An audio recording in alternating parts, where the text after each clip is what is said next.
The United States military has begun strikes against the Taliban regime in Afghanistan. Trump ordering a drawdown of troops in Iraq and Afghanistan by January the 15th. The takeover of the city has triggered deadly scenes of panic at the airport as people desperately try to leave. Okay, when I went to Afghanistan, this was the third week of July, I don't think anyone was expecting this to happen.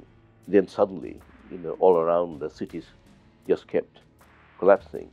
Mazar-e-Sharif in the north, in a great bastion of anti-Taliban resistance, that fell. Kunduz fell. Talakhan. One by one,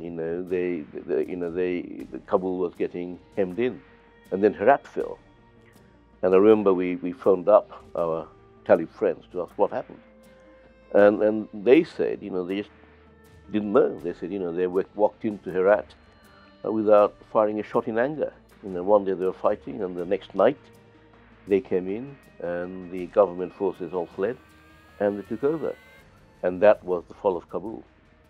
After 20 years of Western involvement, 20 years of bitter fighting and trillions of dollars being spent, Kabul fell really with just a few shots being fired in a matter of hours. People think it's been a 20-year war. But of course, it's been going on for centuries. Foreign countries getting involved in Afghanistan. And this is, in fact, Britain's fourth Afghan war. The first one was in the 1830s, and it went on. But every single country neighboring Afghanistan has been in Afghanistan in force. And then you had the Russian invasion, and that was to support a Marxist government. Basically, the West, using Pakistan as a conduit, armed the Mujahideen, the fighters against the Russians. The reason that the Taliban came was due to Western negligence. Having used the Afghans, the Mujahideen, against the Russians and driven the Russians out, the West just basically walked away. And what happened then was this very bloody, very savage civil war, which went on for years and years and years. Hundreds of thousands of people killed. And then came the Taliban, and their original appeal was that they were not as corrupt as the warlords they were fighting. And of course, they were pure, they claimed, religious-wise, they were pure, devout Muslims. Now there's fully security in Kabul. There's no war, there's no racketing, and there is no robbing, no thieves. But then this very quickly turned into this very harsh, very austere form of Islam. And there followed, the astonishingly harsh regime of the Taliban. It became incredibly poor. There was no infrastructure. There was continuous war, basically. And in that ungoverned space came Al-Qaeda. And then after that, of course, you had the invasion by American British troops. And you had the 20 years of conflict. Well, for a long time, there was no obvious animosity between the Taliban and the West. The Taliban were basically running their country in this very medieval way, in a very brutal way.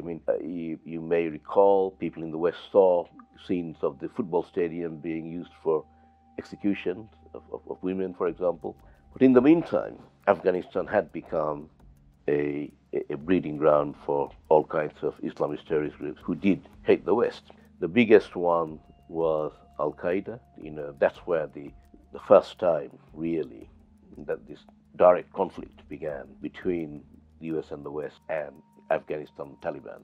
So the attack takes place on 9/11, Bin Laden is blamed, and then you had the invasion by American British troops. And that was a success. The Talibs fell very quickly. The leadership fled into Pakistan. But what happened was, of course, that the US and UK then moved on to Iraq. And suddenly you had this security vacuum in Afghanistan. And the Talibs started coming back into Afghanistan. And then in 2006, with the situation unraveling rapidly, there was the big deployment of American British troops.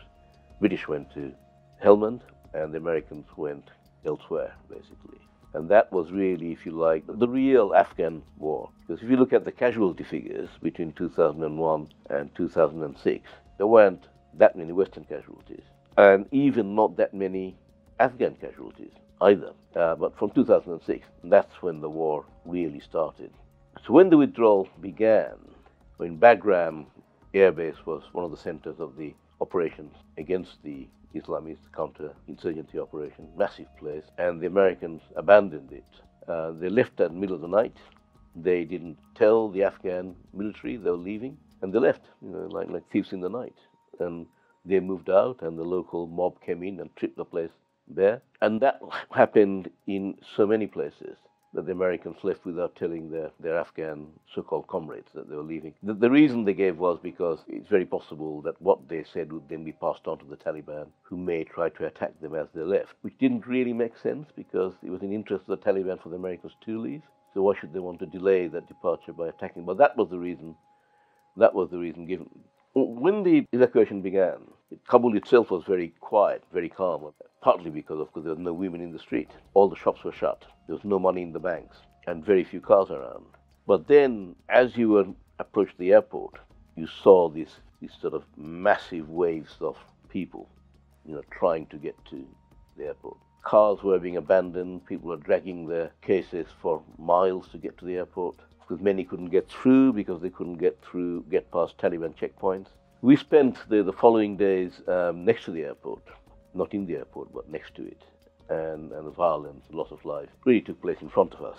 We came out and there it was. And the road outside was the focal point, because that was the road which basically led to the airport, or one entrance to it, which was it's called the Abbey Gate, and that's where, of course, you had the suicide bombing at the end.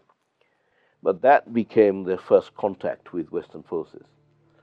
So as a result, you had this huge number of people in a fairly confined space, with soldiers on the ground who very often just did not know, what they were meant to be doing, and most of them behaved with great compassion. They were very good with the people. They showed them dignity, but they simply didn't know. One thing that I think the Americans were very keen to avoid was the much talked about Saigon moment.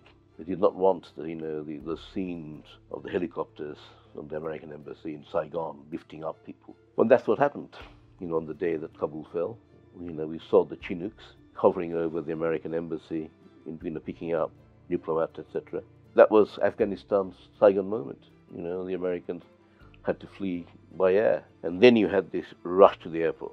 And when that began, Biden then sent in 6,000 US troops at the end, more than twice the number of troops he had pulled out.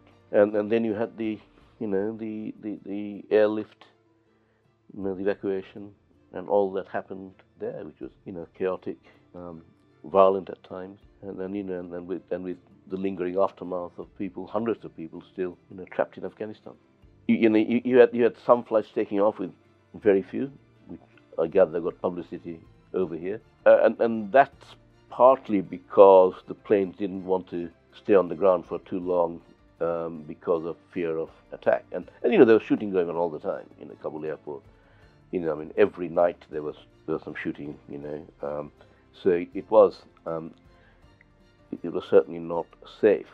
But all that, again, if the thing had been properly organized, then flights wouldn't have been left half empty. And then you had the terrible scenes of Afghans, trying to get on, if you know, the wheel arches of flight. One particular plane, a C-130, took off, and with Afghans clinging on, and then they fell to their death, 3 or 4. So that was in the early days, and after that, the situation became, a more organized, better. We never know how many people died. One day I saw 4 people die, but they weren't shot. They weren't killed violently. They were crushed to death, all women. And I think that day there was 7 altogether. We saw some people crushed to death. The first one I saw, I could see almost see what was going to happen. It was a combination of just the pressure of the crowd, and it was an intensely hot day. And this woman, she died. She stumbled out and she sort of died with her hand raised, almost trying to hold someone's hand, and died. And then in the next 2 hours, 3 more died in quick succession. And the children were were distraught, wailing away.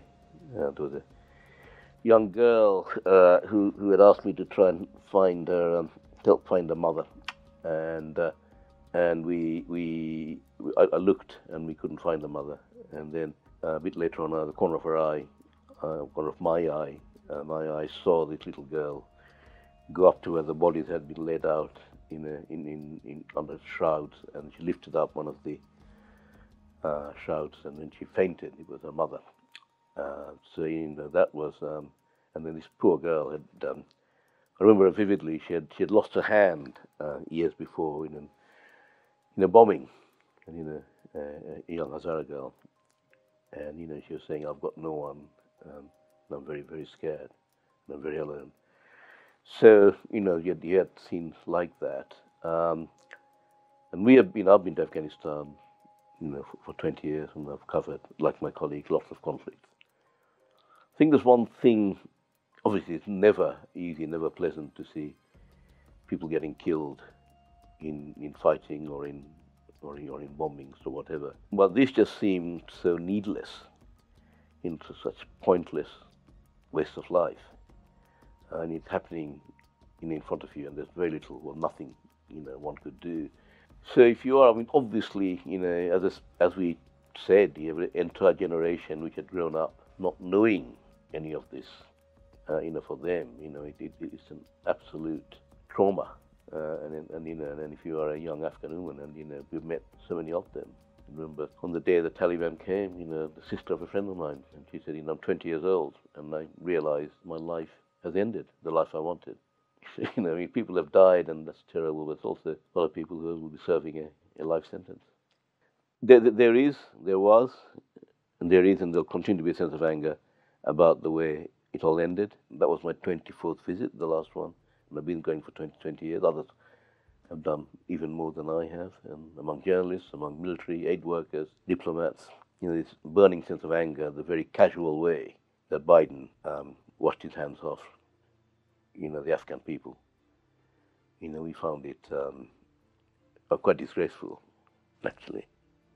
Now, the problem is that all the indications are, and even the Americans admit it now, the extremists, Al-Qaeda, ISIS, etc., are already gaining ground in Afghanistan. So, one suspects that, withdrawing from Afghanistan the way he did wouldn't take Joe Biden to a happy place. I think we'll find, sadly, that Afghanistan once again becomes a breeding ground for terrorism. And in a way, that is the inevitable result of the very, very poor way that the Americans abandoned Afghanistan.